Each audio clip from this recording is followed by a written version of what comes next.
Hey, everybody, welcome to another episode of Purple Insider. Matthew Collar here, as always, and joining me, CBS Sports draft analyst, returning to the show, Chris Trapasso. No, Chris, it is not draft season yet, but we have a lot to discuss, from Josh Dobbs and his raw skills that I was very impressed by, to Jordan Addison, to even, we can, I think, get into it this week, the 2024 quarterback draft class. So what is up, man? How have you been enjoying your season?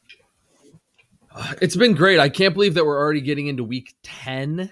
It's kind of crazy. It's just kind of flown by. I think the parity in the league has been a lot of fun.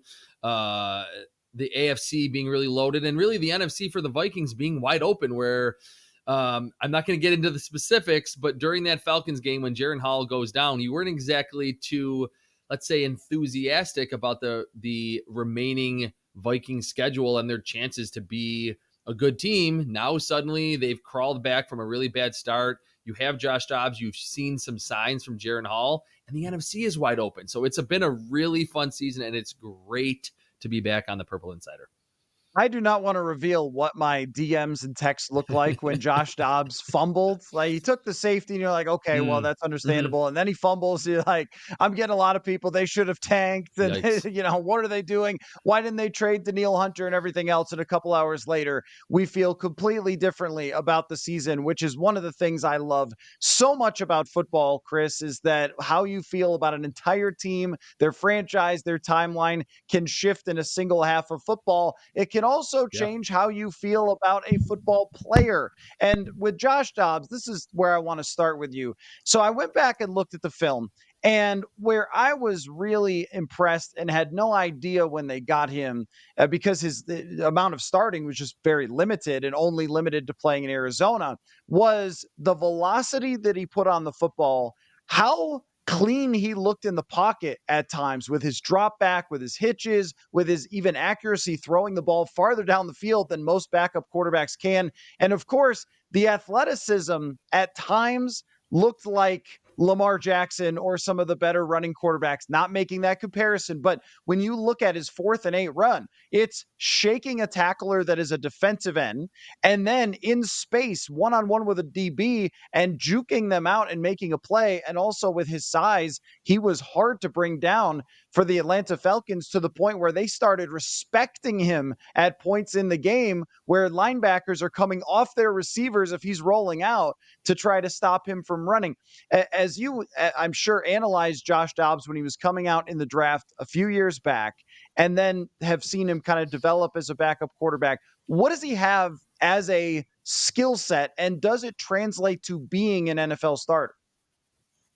Well, first, what I would say, and I'll just kind of get this out of the way, that in terms of the mental skill set that I'm not seeing on film necessarily, like we know about all of his off the field, his academics, that he truly is just a smart human being, because he's been able to be traded to 2 teams right before a start and ultimately played well in Arizona early on. Then obviously this really famous relief appearance that ended in a last second touchdown. We know that he can grasp a playbook, concepts from a completely unfamiliar scheme right away. And I think that is why we've seen him be someone that can play in multiple schemes, cities, with different personnel so early in his career. Now, from a skill set perspective, he's done 2 things very importantly. At Tennessee, Dobbs was kind of a dual threat guy. So the running that we saw in the SEC and that long career at Tennessee, that has been sustained as he's been a now veteran in the NFL. He's not lost a step. He's not unwilling. He's not just trying to be a pocket passer. And I thought coming out, he had to continue to lean on his legs if he was going to even be a serviceable backup in the NFL.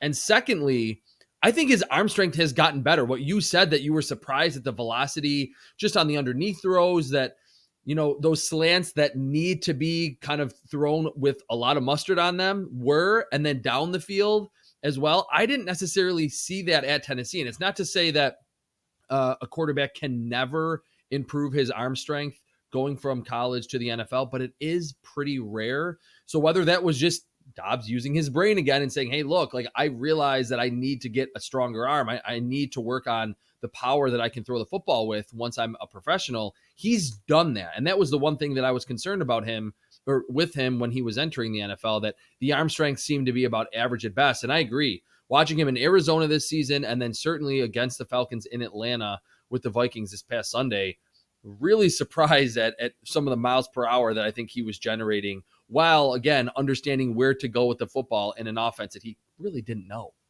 Well, I mean, seeing that he is an aerospace engineer, he probably understands the mechanics of what would cause a football to go Yes. faster.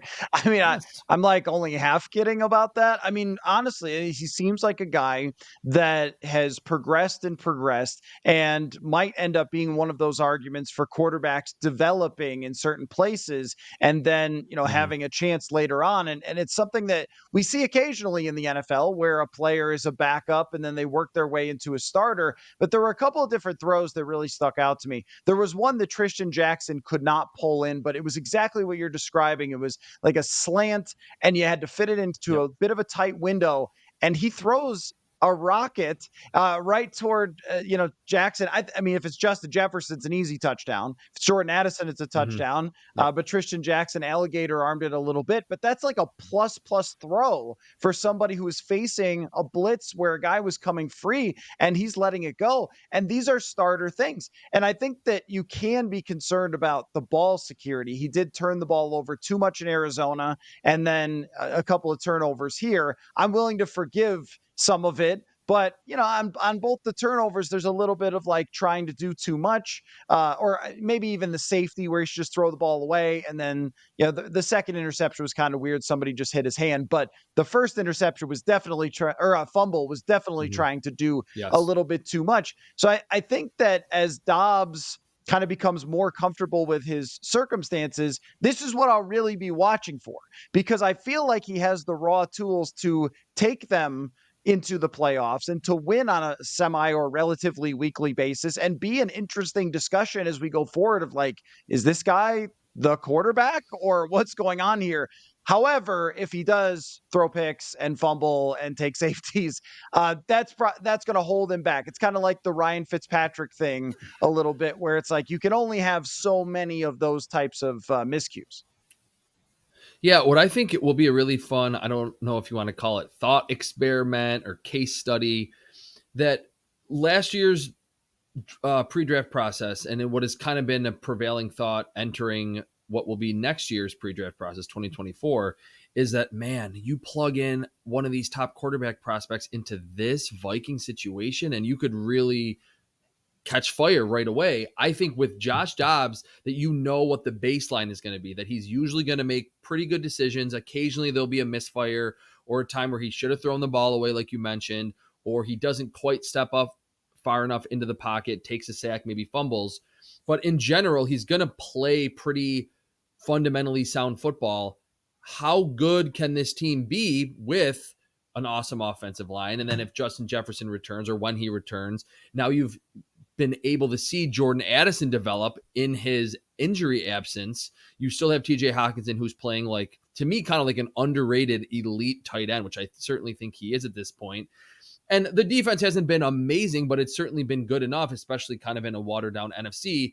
We'll be able to really see the true powers of the environment that this Vikings regime has created around a quarterback. That if you got this type of play from Josh Dobbs, say next year from a first round rookie, you would be happy with it. So I think, to me, kind of being an outsider, but getting to know a lot about the Vikings the last couple of years because of you, I'm going to be most like looking forward to that this seems to be like one of the best backup spot starters in the NFL, maybe kind of that Jacoby Brissett 2.0, where if the situation is good, you can win a lot of football games. He's not going to lose you a lot of football games, and occasionally he will make those tight window throws on slants or pick up a 4th and 8 with his legs.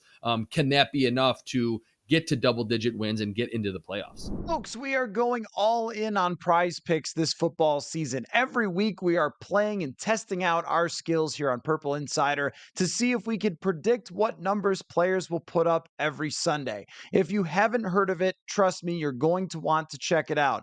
Prize Picks is the easiest and best way to play daily fantasy. Instead of battling against thousands of other players and people who spend their entire lives doing fantasy, all you do is pick more or less on between 2 and 6 player stat projections. So, say a quarterback's number is 250.5 yards, go more or less, and bang, you are playing. And you can pick from hundreds of players and numbers this football season. The cool thing is that it's quick and easy and does not cost an arm and a leg. You can turn $10 into 250 just like that. Again, the perfect way to fit it into a busy day. Click, and you're playing. This isn't just something that I like. You're going to hear us doing every single week, Prize Picks on the show on Purple Insider. So go to prizepicks.com/purple and use the code PURPLE for a first deposit match up to $100. That's prizepicks.com/purple with the code PURPLE. Daily fantasy sports made easy.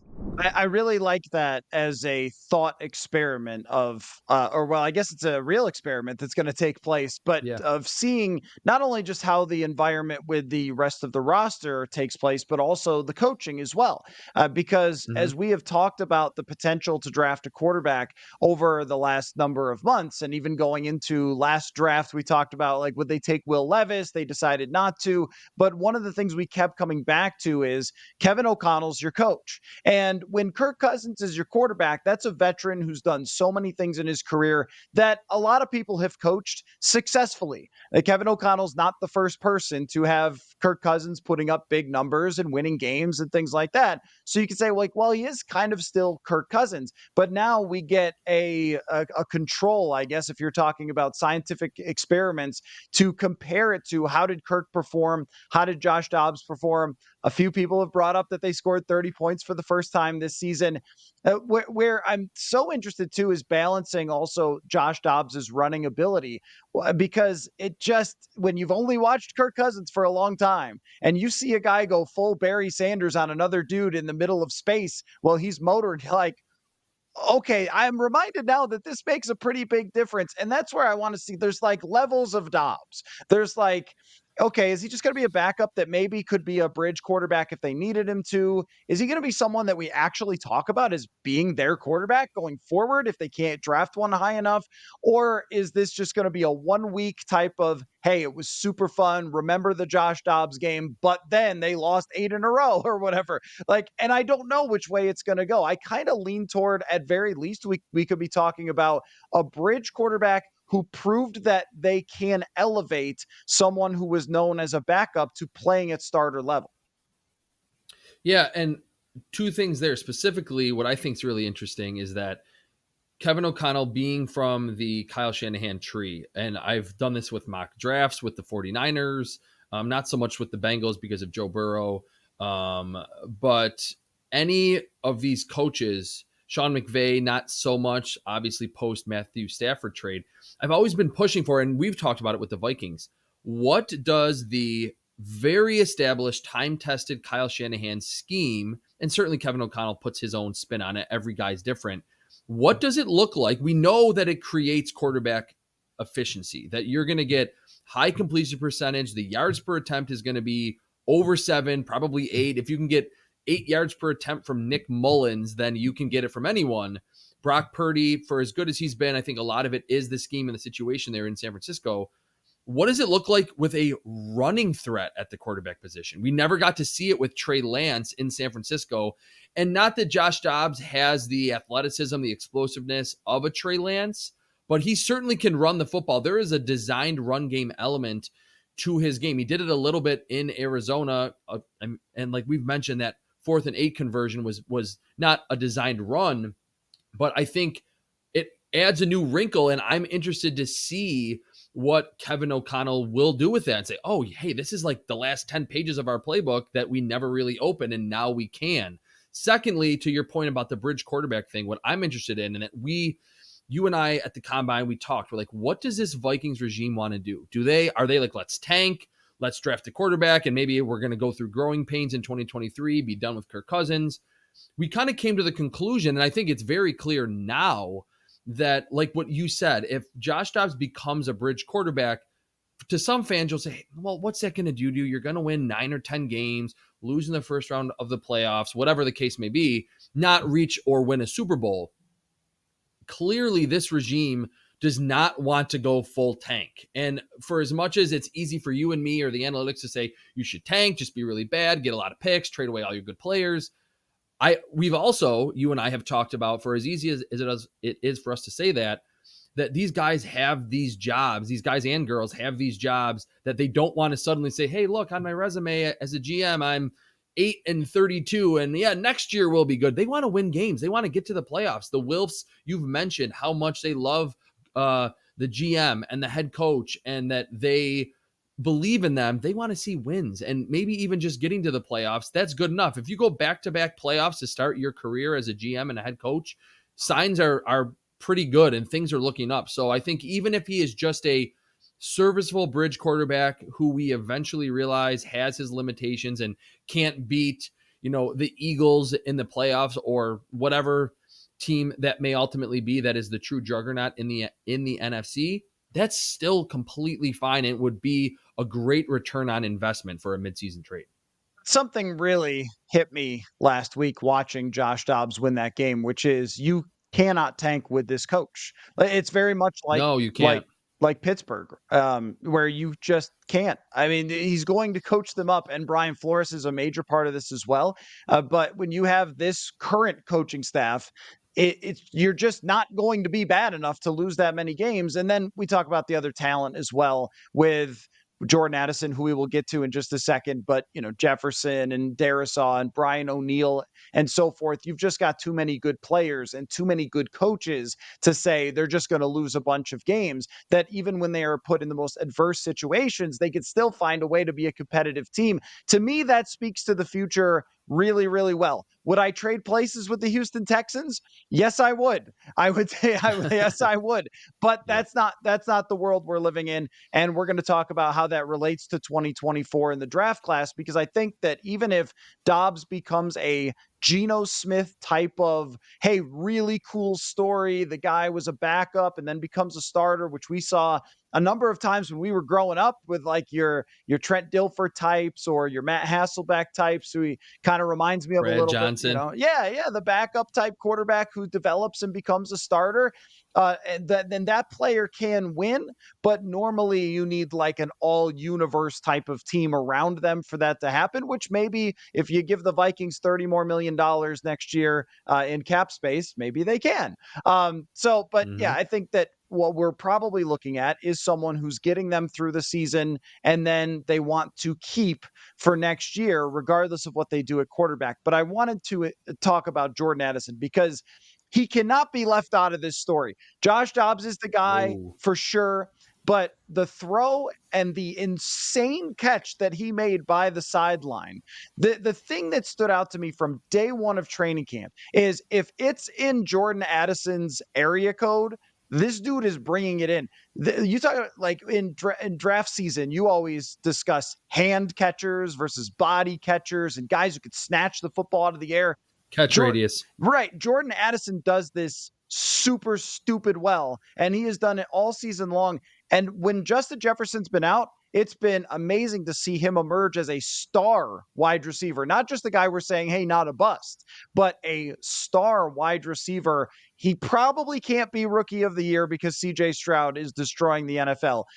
But he's right there in that conversation, I think. Why do you think it has worked from what you saw as him as a prospect, from what is translated over to the Minnesota Vikings?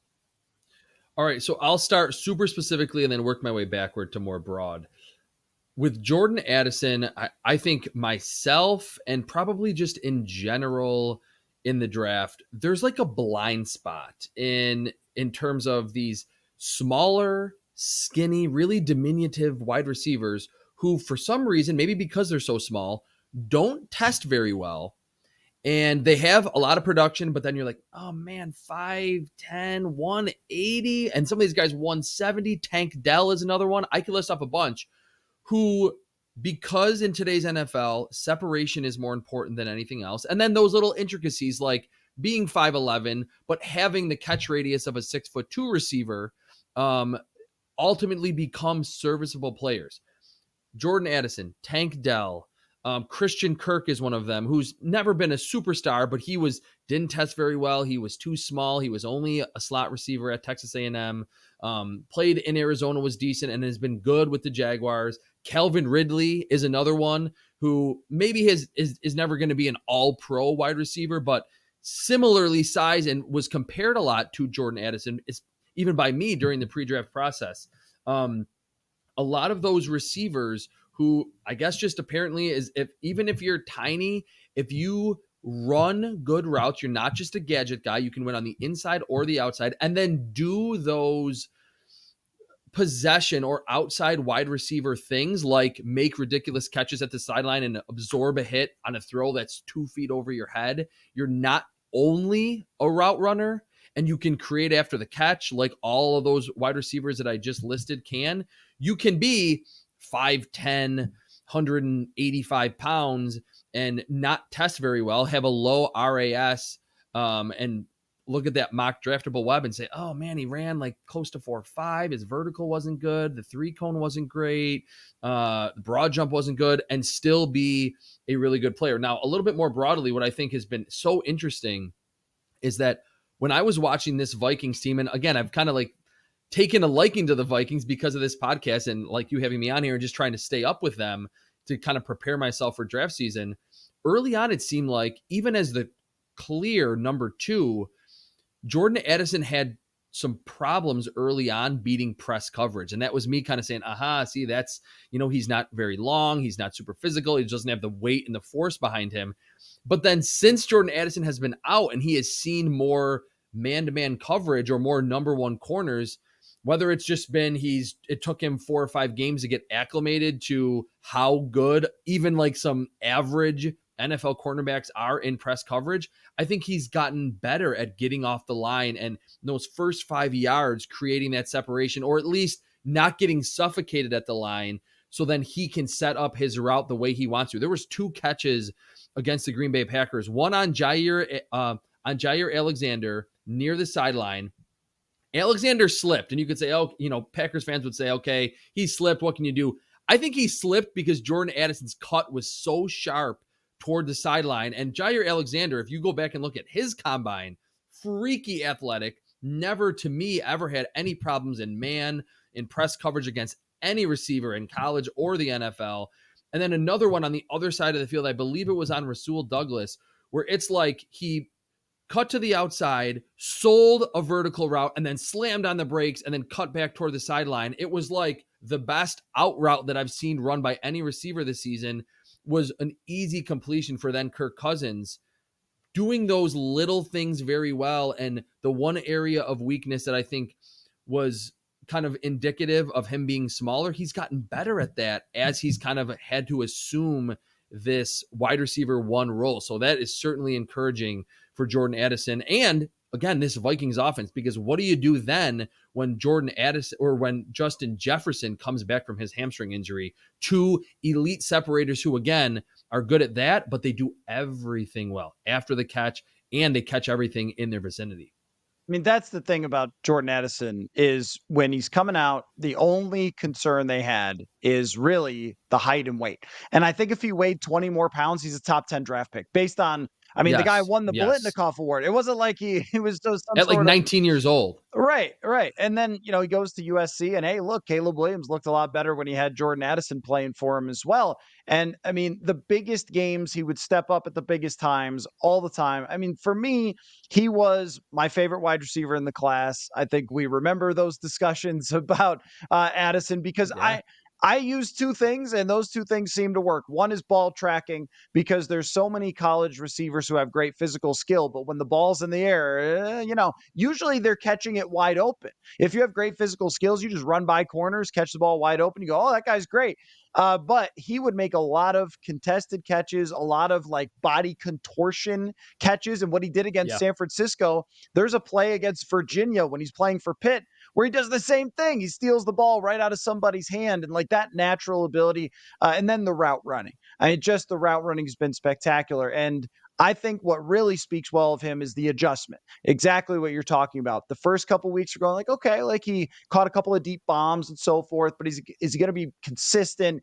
And against, it really was Kansas City where Jefferson gets hurt. And there's a few routes that I remember pulling the all 22 clips and putting them in an article, just being like, he's getting off the line of scrimmage. He's roasting guys who are good corners. He started to do it in that game. Yes, exactly. Yeah. Exactly. And so now Jefferson will likely come back, and we should have news on that at some point fairly soon.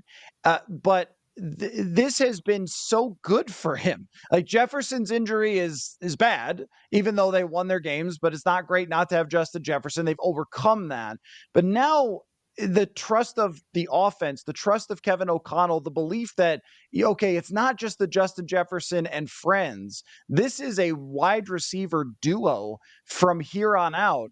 And to me, it changes potentially franchise trajectory because we're talking about what you can do at the quarterback position. If it's Jefferson and then a bunch of guys, I don't know. Like that's hard. We've seen that the limitations of having just one really good wide receiver. We see it with the Raiders presently. When you got two, It is a different universe, I think, Chris. Yeah, and I would go back to my neck of the woods with the Bills. I think part of the reason why the Bills have been pretty inconsistent offensively, you have an all-world wide receiver in Stephon Diggs, and it's like Buffalo is still trying to find its identity because they're like, who's the number 2 receiver? It's not really Gabe Davis. He's more just a downfield guy.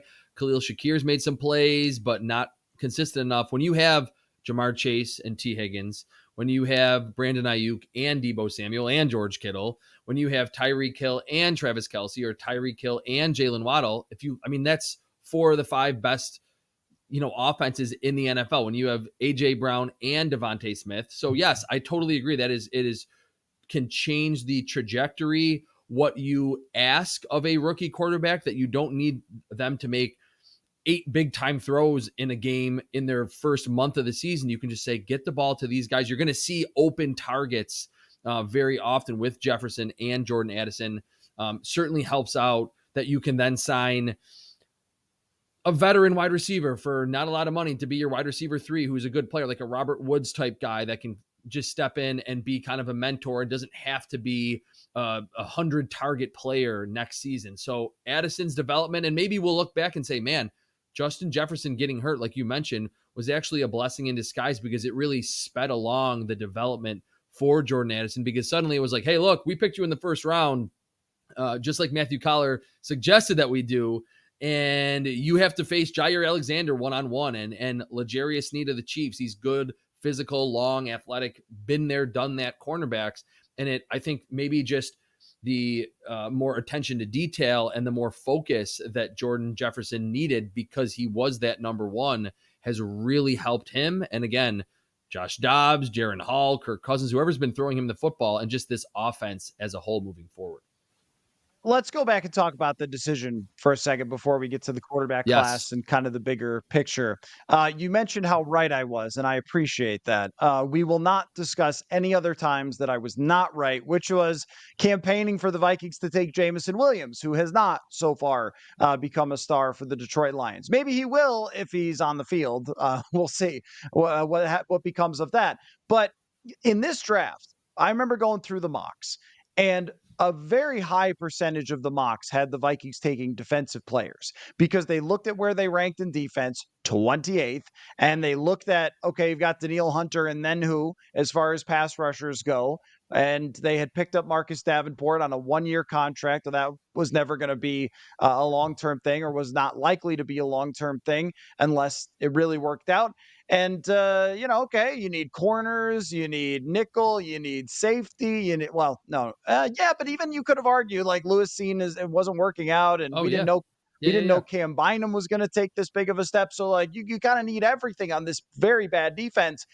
And when they took a receiver, that's when I thought like, okay, I think Kwesi may have figured this thing out over the last year, because that position, if you have a guy who's a wide receiver too, and he's a very good one, he's worth $20 million a year. Like Yes. they are getting $20 million worth of production for Jordan Addison out of not that much. And that player can shape an offense. Whereas I think a defensive player, very important to have great defensive players, no doubt about it, but it's more of a group thing.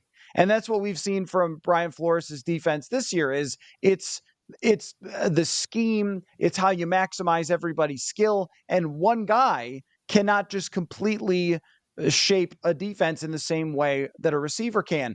And that decision to not go defense and to instead give Kevin O'Connell another weapon is one of the major reasons that this team is where they are right now, and one of the major reasons we feel about them in the future. But let's relitigate that. Like, let's go back over that discussion and again talk about how great of an opinion I had. No, I'm just kidding. I'm just kidding. I have so many things wrong with the draft, like everybody else. But take me through like that decision and what you thought of it at the time and what you thought going into that draft pick. Well, I will pat myself on the back and you on the back because forever, and I think even going back to 2 years ago, we were like, when in doubt, pick a wide receiver. I like in the first round. I remember you saying that you thought that wide receiver has become the second most valuable position in the NFL. I agree with that. I do think you also like there needs to be another layer in it in that there are so many receivers available who are really good and like offensive tackles that are really good are not as easy to come by. So that might make, I mean, if you're really looking at like what is the second most valuable position, is it offensive tackle, receiver, edge rusher? I think it's easier to find good wide receivers today.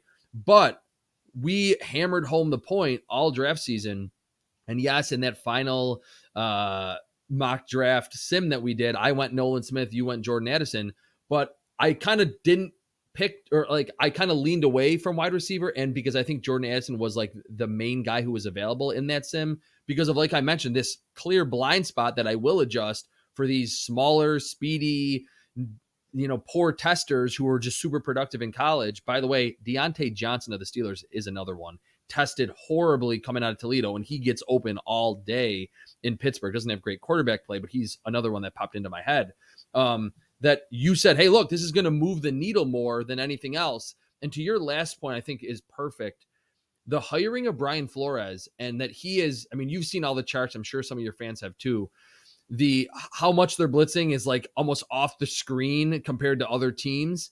That I think the hiring of Brian Flores maybe probably helped the Vikings lean away from a defensive end or a nickel or a corner to say, look, this is what we have. We're going to blitz a lot. It's more about our scheme and maximizing the players that are already in this scheme than let's just wait on a wide receiver. Let's get the wide receiver. And like that you said that Kwesi seemingly has understood what makes a team really go in today's NFL. And I just referenced all of those top offenses. I even go back to that Sunday Night Football Bills-Bengals game. Jamar Chase didn't really do much in that game. T. Higgins had 9 catches for 120-something yards, picked up a lot of first downs, had a lot of great catches outside of his frame near the sideline. You need that number 2 today, definitely. And a lot of teams, the best teams, have 3 really good options. So I think from a philosophical and draft standpoint, the Vikings understood, look, we have the defensive coach that we want that is going to maximize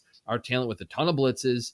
Donnell Hunter is still there. Let's get someone that for this year and then for the long-term future just, again, is more valuable. If you're looking at getting Jordan Addison on a cheap rookie deal, like you mentioned, him just in a vacuum, his production is $20 million a year worth, just going to move the needle and be better for the franchise as opposed to another edge rusher. And I think going back to last year's Super Bowl, to not just use recency bias or just a one-game sample.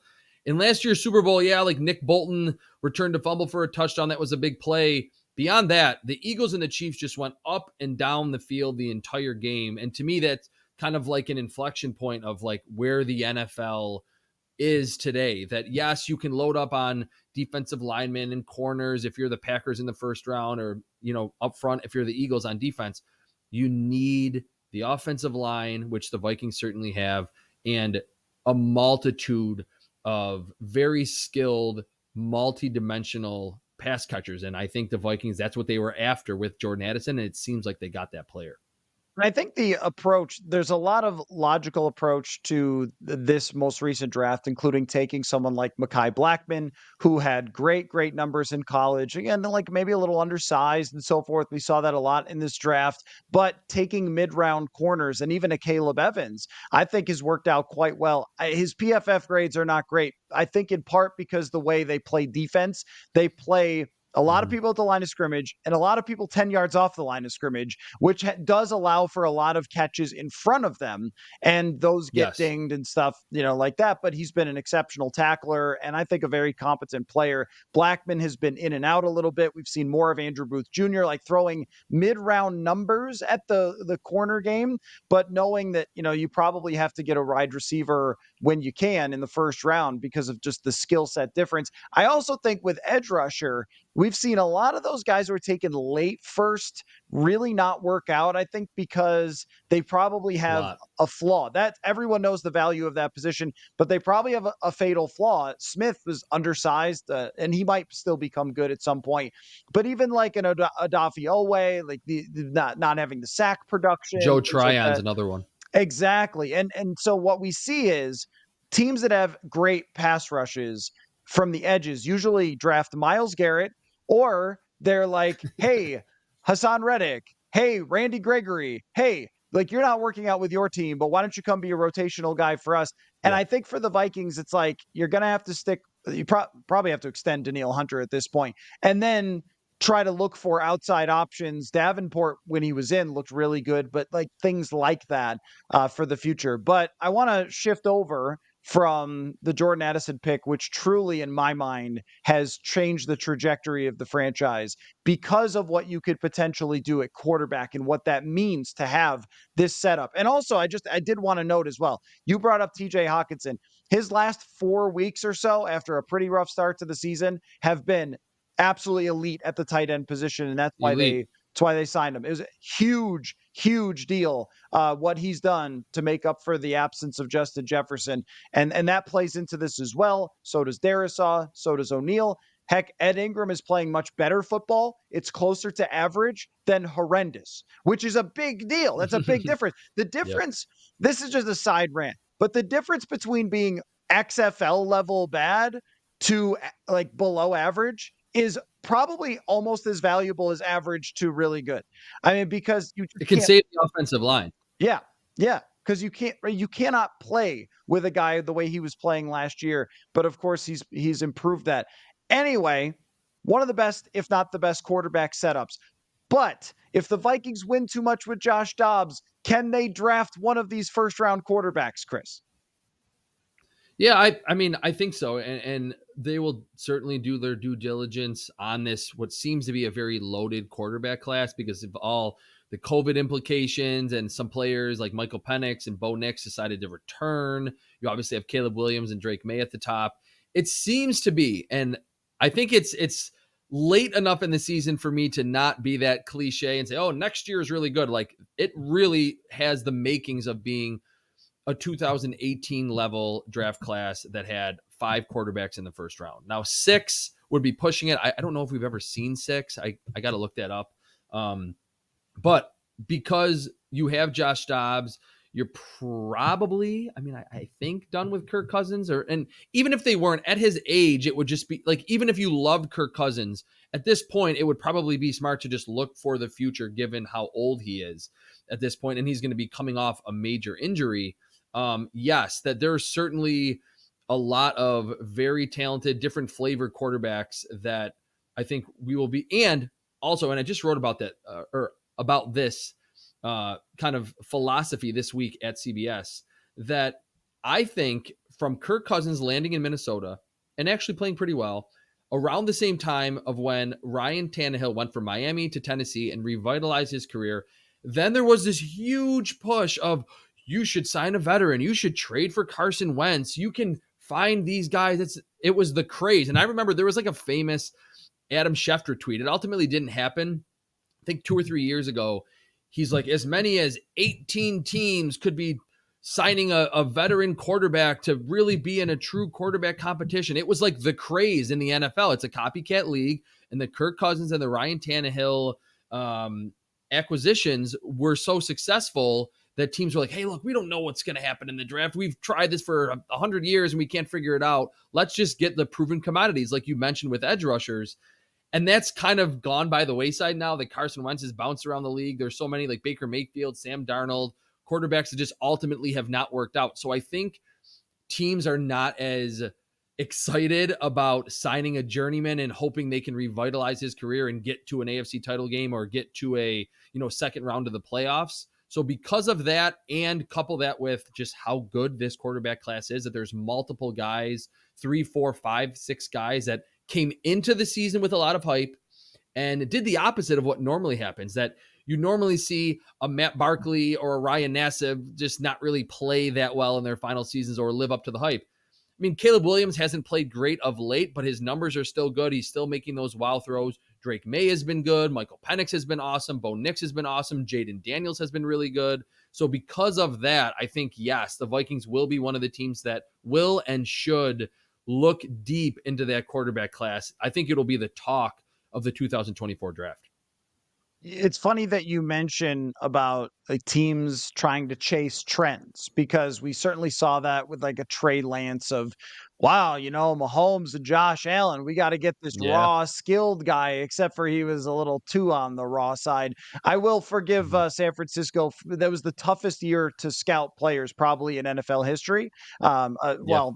Since we have modern technology, but the COVID thing and Trey Lance not playing for a year and all that stuff, that was pretty hard. But I think a major part of it was we're trying to chase a trend. And as you mentioned, that absolutely happened with Matthew Stafford going to the Rams, which is probably in part why Denver wants to trade for Russell Wilson, and they think that's going to work. Mm-hmm. And nothing ever has a high hit rate, because there's only ever at any time like 12 good quarterbacks in football, and the rest are just trying to either survive or are terrible. And so it's like you're never going to get it perfect. But if you've ever heard the saying, 90% of life is just showing up, well, 90% of quarterback success, if not 100, is just giving it a try. And I think with the Vikings, they have so much foundationally that's good already. They have superstar players that are good already, that you can take a shot at a quarterback that maybe is not perfect, but we're always going to find something wrong with everybody, no matter who it is. Lamar Jackson can't throw. Joe Burrow, he was criticized, doesn't have strong enough arm. Tua, can he, whatever, has a strong enough arm? Is he big enough? Whatever. Justin Herbert, like there's always going to be some reason not to draft a guy. But if you let that get in your way, you're never going to draft the guy who ends up working out. And I'll tell you who I've been more sold on. A couple of quick questions though on these guys before we wrap up. Do you think Shedeur Sanders is coming out? Because I've been very much sold on Shedeur Sanders, actually even more so since his offensive line got hurt and he's like toughed it out. I think that he has tried as hard as anyone could. His accuracy is great. His toughness is great. I'm really interested. But you know who's sold me more? And I don't want to be a victim of like, this guy just has a great team, but Bo Nix is making some actual throws. This guy has really developed from what I saw at Auburn, where I thought, who cares? And Penix just does it every week. What do we think about those guys that have the potential to be more toward the middle of the first round and might not necessarily be in that same Caleb Williams, Drake May area? Yeah, more probably in where the Vikings will ultimately select. Yeah, that's a good question. I love Sanders too, and I think it's funny is that he was truly like in the national spotlight early on when Colorado, that's all everyone wanted to talk about and put on TV.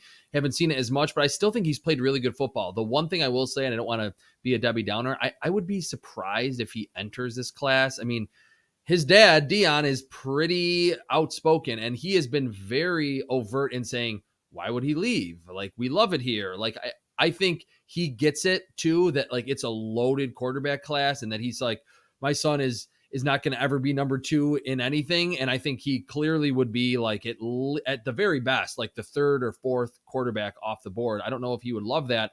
Although you would have to think like it would probably be better to land with the Vikings, say, than like the Arizona Cardinals at number 1 or the Bears, whatever. As Bo Nix goes, I've seen him make more throws this season. I still want to see more, though. I think the offense in Oregon is very it's run based. The offensive line is very good. He doesn't have like, Marvin Harrison Jr. or a bunch of future first and second round picks at receiver, but I think a lot of it is screen based, quick throws, RPOs. But then again, that's kind of the nature of today's NFL. And Michael Penix, I think in terms of value, Michael Penix, and again, none of these like opinions are set in stone. We have a lot of college football to play. We have a lot of NFL to play. I just kind of like, I slightly disagree on Bo Nix, but his athleticism is very intriguing because he has that franchise caliber athleticism that you want. Michael Penix, I think, might be the best value in that his ding, I will tell you this for sure, is going to be that he doesn't really move a lot. At Indiana, he did run around a lot and he looked kind of exciting because of his athleticism.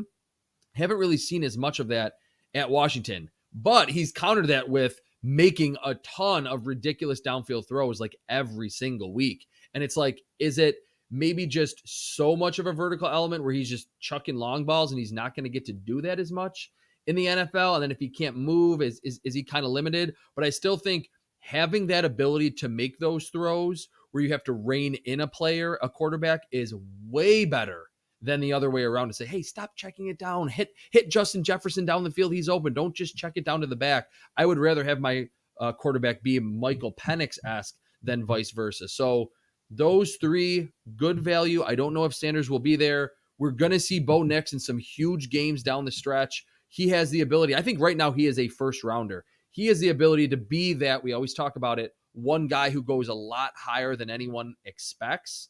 Him and JJ McCarthy of Michigan, who I do think will enter this draft. He's made a lot of big throws, but similar. Great offensive line. They want to run the ball. Isn't a high volume thrower, but when he throws it, you see the first round caliber talent. And then Michael Penix, again, limited mobility, but I think the best value in the first round, and maybe even someone that could be available in round 2. I think Josh Dobbs might talk us into wanting someone who can run all the time. I think what I mean with Bo Nix is that I had sort of dismissed him as a legitimate prospect. Me too. And he's convinced me more that he potentially could be. McCarthy knows all the other team's signals, so I don't know. Like in the NFL, I'm not sure you know that. There's no signs on the NFL, like the huge poster boards of like Miley Cyrus and Taylor Swift and a Viking helmet and whatever. So yeah, that will be a little bit of a transition for him for sure. None of them are going to be perfect prospects that we talk about are the next Andrew Luck. So then you have to figure out what's going to be the best fit for you. Okay, so go ahead. One final point in watching that game against the Falcons, to see that Jaren Hall actually started the game pretty well with that first drive, looked pretty impressive. And then Josh Dobbs come in. We've talked about him, how good he was, how impressive he was early on. It kind of, in my head, made me think that Kevin O'Connell just might be this next in line from the Kyle Shanahan tree where he manufactures good quarterback play. We always hear about, he needs to be in a quarterback-friendly system. Well, what quarterback would you not want to be in an unfriendly to quarterback system? So it's almost like, I'm not going to say right now because it's still early in terms of the draft in April, but yes, we'll be able to poke a few holes in all of the quarterback prospects, but I'm leaning toward that Kevin O'Connell, just like you mentioned, this team is not going to be able to tank with him as the head coach. And I don't think we're going to see the Vikings, regardless of if it's Josh Dobbs, if it's Jaren Hall, if it's a rookie next season, play bad football and play inefficient football at the quarterback spot. The scheme, Kevin O'Connell being a quarterback, there were some of those shots in game where Josh Dobbs was coming off the field and he was literally showing him what to do, like in terms of his mechanics. I think that is super valuable. So, and it's something that I think Vikings fans should be very encouraged about, that you have a head coach that seemingly can accentuate all the strengths of whatever type of quarterback at whatever age he has on his roster. I completely agree. And as we get into eventually draft season, you will be a huge part of that as always, which is going to be awesome. And we'll probably be talking a lot about which quarterbacks fit with Kevin O'Connell and everything else. Or maybe by then they'll have extended Kirk. I don't know. I guess we are a long way from finding all of these things out. But I am super glad that you were able to join the show again, and we will be doing it very much in the future. CBSSports.com, at Chris Trapasso on Twitter. You post a lot of your great work on there. You're always coming up with very creative ways to look at the draft, upcoming players, the NFL in general. So, as always, I'm a huge, huge fan of yours, Chris. So everyone, if you don't follow his work already, make sure you go do that. And one last prediction I'll ask for you. What slot do the Vikings draft next year? What pick will they have? How about we go? So I'm saying this right now, pre-week 10. How about slot 22? Is that where they picked Addison, or is he 23? I think it was 23. 23. Or something like so that. I think 21? Yeah. Make the playoffs and maybe just not have enough firepower again offensively at the quarterback spot to beat a team. They'll be obviously the lower seed as a wild card, have to go on the road to a 2 or a 3 seed. But again, given that Kirk Cousins gets injured midway through the season, Justin Jefferson's out for a long stretch, the Wilfs, you Vikings fans would be like, hey, that was a pretty successful season for this Vikings team that even we thought 6 months ago might be a team that's picking in the top 10, and this is kind of a tank year. It's such a longer discussion, and I had already done all the wrap the show up stuff, but I'll just make a quick point about that. Yes, tanking in a lot of cases does work. It does. But if you're not in a position to tank with your roster, the goal is to win. And when the Vikings were 0-3, I was saying, we're going to need to see the competitive part too, because that's what you promised. And that's what your goal was. It was not to throw the season. So it's always a delicate discussion. Anyway, we'll be talking again very soon. Thanks everybody for watching / listening, and we'll see what comes next. Football.